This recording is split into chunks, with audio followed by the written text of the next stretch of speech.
Wilma Rudolph एक लड़की थी जिसको पोलियो हुआ था, पोलियो, और डॉक्टर ने जवाब दे दिया था कि ये लड़की कभी भी अपने पैर जमीन पे रख ही नहीं सकेंगी। वो ब्रेसिस पहनती थी, वो पोलियो वाले पहनते, ब्रेसिस बोलते हैं अंग्रेजी में, मतलब अपने पैर पे कोई एक इक्विपमेंट होता है, उसे कहते हैं ब्रेस। तो डॉक्टर ने कहा ये लड़की कभी भी अपने पैर अपनी जमीन पे नहीं रख सकती। लेकिन उनकी जो वालदा थी, उनकी अम्मी थी, वो बहुत माशाअल्लाह, उनका जो था हौसला, उनकी वालदा ने विल्मा से कहा बेटी आप जो सोचना चाहे सोचो, आप कर पाएंगे।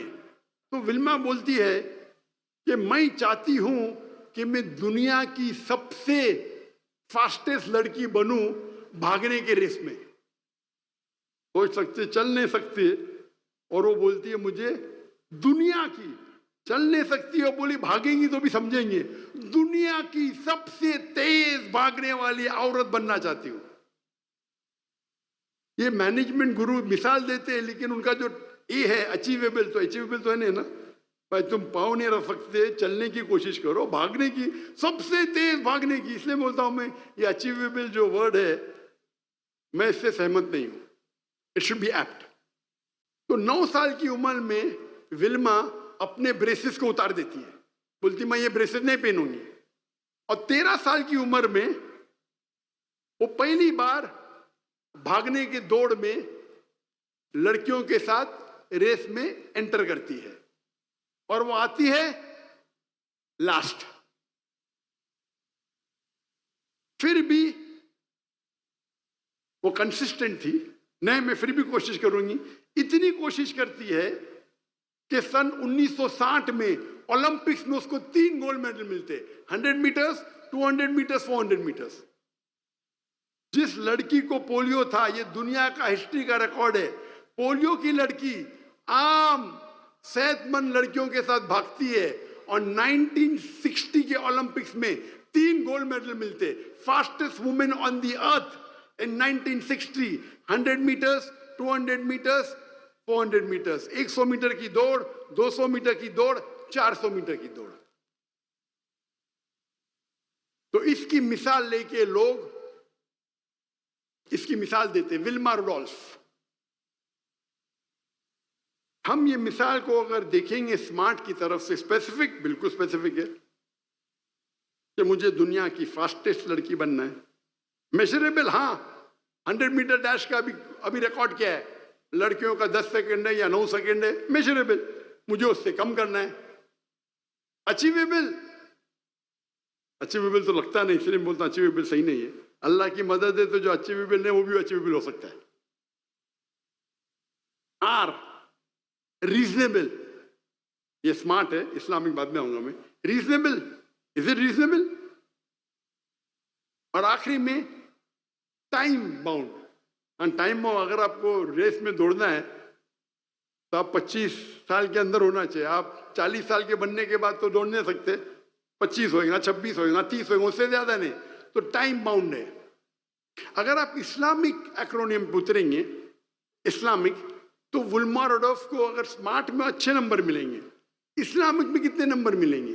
क्या ये गोल इस्लामिक है? क्या कुरान मजीद के खिलाफ है, या कुरान मजीद इसको अप्रूव करता है? कुरान मजीद के खिलाफ तो नहीं है, हम कहेंगे ऑप्शनल, हाई मार्क्स नहीं मिलेंगे, लेकिन खिलाफ तो नहीं, भागना हराम नहीं है। लेकिन कोई इस्लामिक बेनिफिट नहीं इसमें, तो एवरेज। स्पेसिफिक, बिल्कुल स्पेसिफिक था। लुक्रेटिव, प्रॉफिटेबल, दुनिया में, आखिरत में तो 0। आप अगर सबसे अच्छे भागने में, जन्नत में नंबर 1 मिलेंगे आपको, क्या पहले एंट्री थोड़ी मिलेंगी? आप अगर भागने में अच्छे हैं तो क्या जन्नत के दरवाजे पे पहले पहुंचेंगे? बिल्कुल नहीं। इस दुनिया में प्रॉफिटेबल हो सकता है, गोल्ड मेडल मिला, आखिरत में नो प्रॉफिट। ए, अचीवेबल, अल्लाह की मदद हुई तो अचीवेबल। मेजरेबल, मेजर कर सकते हैं। रिकॉर्ड क्या है? 10 सेकेंड, उससे कम करो, 9 सेकंड उससे कम करो। आए इंटेंशन, क्या इंटेंशन अल्लाह की रजामंदी है? मुझे लगता तो नहीं। अल्लाह की रजामंदी है? मुझे लगता तो नहीं, क्योंकि विल्मा रेडोल्फ मुसलमान तो थी नहीं, अल्लाह की रजामंदी की वजह से तो भागी नहीं हुई। इसी कंसिस्टेंसी थी, तो मार्क्स उसको एवरेज मिलेंगे। अभी हम कंपेयर करते हैं एक ऐसे शख्स से जिसने मेरी जिंदगी बदल दिया, उसका नाम है शेख अहमद दीदात। और शेख अहमद दीदात की हिस्ट्री पढ़ेंगे तो वो भी अल्हम्दुलिल्लाह एक मिसाल है। अहमद दीदात साहब, शेख अहमद दीदात, जिससे मुतासिर हुआ, जिसके वजह से मैं आज खड़ा हूं, आज आपके सामने खड़ा हूं मैं,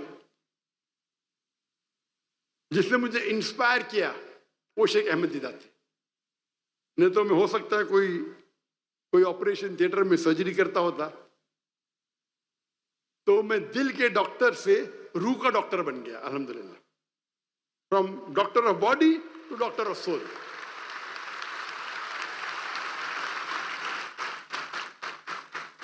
मैंने चुना था डॉक्टर बनने के लिए, क्योंकि मैं समझता था डॉक्टर बनना सबसे अच्छा पेशा। अच्छी बात है, लेकिन सबसे अच्छा नहीं है। अगर मैं कोई बीमार की इलाज कराता हूं तो मुझे खुशी होती, लेकिन अगर कोई गैर मुस्लिम को इस्लाम की तरफ दावत देता हूं, अल्लाह उसे हिदायत देता है, तो जो खुशी होती दिल में, वो बीमार को अच्छे करने से लाखों गुना ज्यादा है। और अल्लाह ताला फरमाते, एक शख्स को अगर आप गैर मुस्लिम को मुस्लिम बनाते तो वो नियामुल हुर्म है, मतलब वो लाल रेड कैमल के बराबर है, एक लाल ऊंट के बराबर है। लाल ऊंट उस वक्त, आज कहेंगे आज की रोल्स रॉय, या मैं कहूँगा बुगाटी, और बुगाटी पे बाद में आई हम। बुगाटी बहुत कम लोग जानते, रोल्स रॉय तो काफी लोग जानते। कौन जानते बुगाटी क्या है? ओह माशाअल्लाह।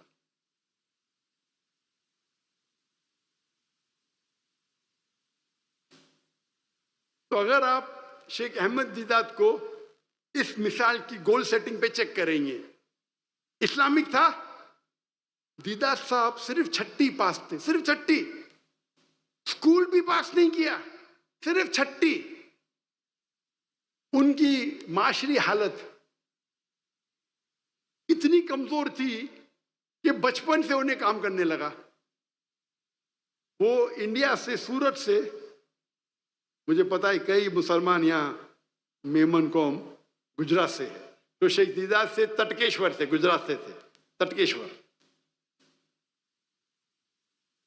वो छोटी उम्र में हिजरत करते हैं टू साउथ अफ्रीका, और वहां नौकरी करते हैं as a salesman in a furniture shop. Furniture की दुकान में सेल्समैन और ड्राइवर की नौकरी करते।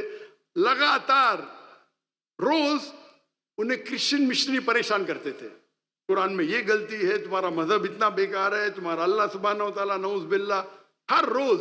और शेख दीदात उसे सह नहीं सकते थे, ये मेरे दिन को मैं छठी पास हूं, मुझे आके कुरान के खिलाफ बात करते, मेरे आखिरी नबी के खिलाफ बात करते, बोलते कुरान में ये गलती है, कुरान में वो गलती है, तुम्हारा दीन नऊज़ बिल्लाह बेकार है। तो दीदात साहब को गोल, मैं किसी ना किसी तरीके से ये क्रिश्चियन मिशनरी का जवाब तो दूंगा। छठी पास, अभी ये लोग सब बैचलर्स, मास्टर्स, पीएचडी, और शेख दीदात छठी पास, हिंदुस्तान से आके साउथ अफ्रीका में।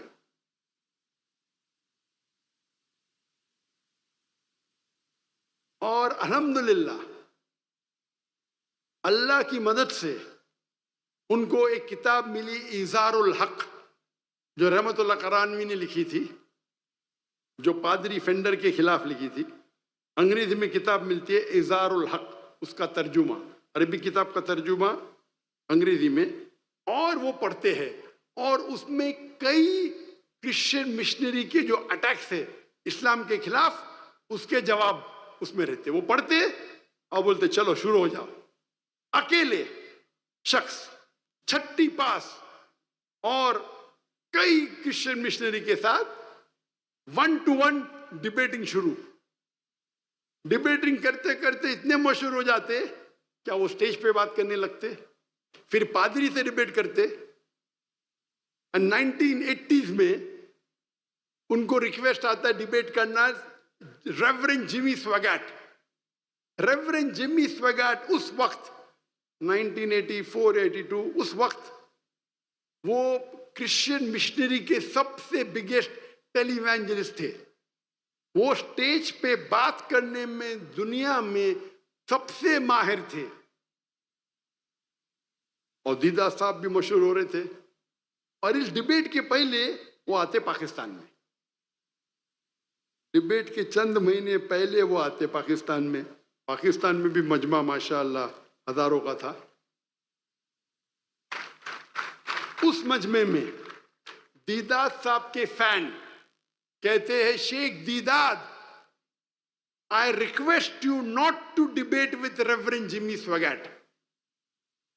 दीदात साहब के चाहने वाले पाकिस्तानी अंग्रेजी में कहते हैं दीदात साहब से, Sheikh Deedat, I request you not to debate with Jimmy Swaggart. मैं आपसे इल्तिजा करता हूं कि आप जिमी स्वैगट से मुनाजरा मत करो, वरना ही विल चू you and spit you aside. वो आपको चबाएगा और थूक देगा। आप सोचिए दीदात का मन उस वक्त क्या। वो आता है पाकिस्तान में तकरीर करने के लिए, अभी भी तकरीर मौजूद है। और उसके चाहने वाले कहते मैं आपका फैन हूं, लेकिन मैं जिमी स्वैगट को जानता हूं, मेरी इल्तिजा है कि आप जिमी स्वैगट से डिबेट मत करो। वो दुनिया का सबसे माहिर स्पीकर है, वो आपको चबाएगा और थूकेगा।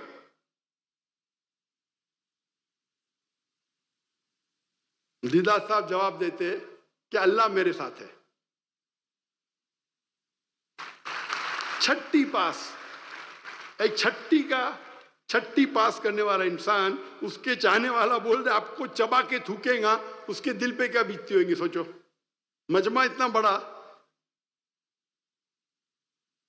मैं उस पाकिस्तानी को दोषी नहीं ठहरा रहा हूं, उसने दीदात साहब की मोहब्बत में कहा, लेकिन उसको पता नहीं अल्लाह ताला फरमाते सूरह इमरान में सूरह नंबर 3 आयत नंबर 54 में 54 में, मकरू मकर अल्लाह वल्लाहु खैरुल माकिरीन। इन लोग ने प्लान किया, काफिरों ने, अल्लाह ने प्लान किया। अल्लाह सबसे बेहतरीन है प्लान करने में। दीदात साहब जाते हैं लुइसियाना और डिबेट अभी भी मौजूद है, और वहां डिबेट करते, उसका टॉपिक होता है is the Bible God's word, क्या बाइबल खुदा का कलाम है। और उसके शहर में, जिमी स्वैगट के शहर में, उसके मजमे में उसके साथ मुनाजरा करते हैं और उसे शिकस्त देते हैं, अल्हम्दुलिल्लाह।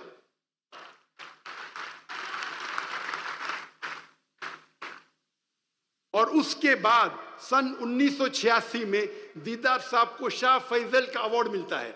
Shah Faisal, King Faisal award Islamic दुनिया का सबसे ऊंचा अवार्ड है। सन 1986 में शेख दीदात को शाह फैसल अवार्ड मिलता है, और उसके बाद शेख दीदात की जो शोहरत है वो दुनिया में और फैलती है। क्या उनने जिमी स्वैगट का मुकाबला किया और उसे शिकस्त दिया।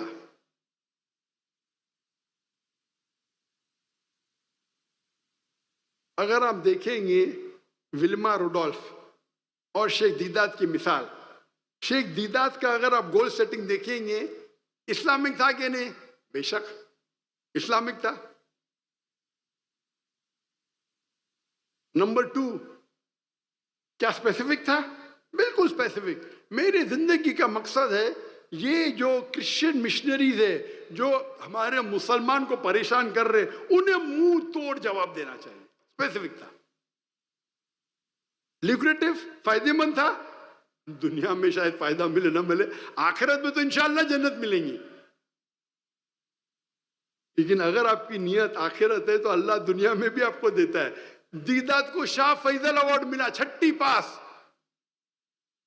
पास और शाह फैसल अवार्ड।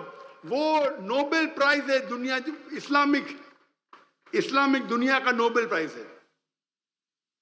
आखिरत में भी फायदा, दुनिया में भी फायदा। अप्रोप्रिएट, बिल्कुल अप्रोप्रिएट था। मेजरेबल था। हाँ भाई, मुझे तो जाके मुनाजरा करने का 1 to 1 ने स्टेज पे जाके,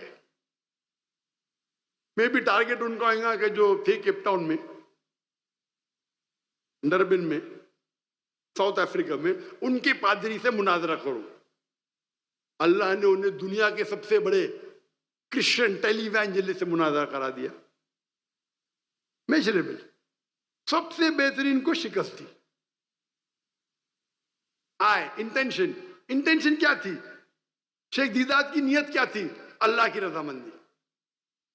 अगर वो अल्लाह के खिलाफ जो तोहमत है उसका जवाब देते, कुरान के खिलाफ जो लोग कुरान की तौहीन करते उसका जवाब देते, उनकी नियत तो साफ थी, अल्लाह और अल्लाह के रसूल की इताअत करे, और उनके खिलाफ जो इल्जामात है उनका जवाब दे, खुसूसन ईसाई लोग के साथ। सी वॉज ही कंसिस्टेंट? क्या वो कंसिस्टेंट है? बेशक। शुरू किए और लगातार 40 साल के बाद अल्लाह ने उन्हें वो चोटी पे पहुंचाया। अगर आप कंपेयर करेंगे विल्मा रडोल्फ और शेख अहमद दीदात, शेख अहमद दीदात का मयार तो कुछ और है।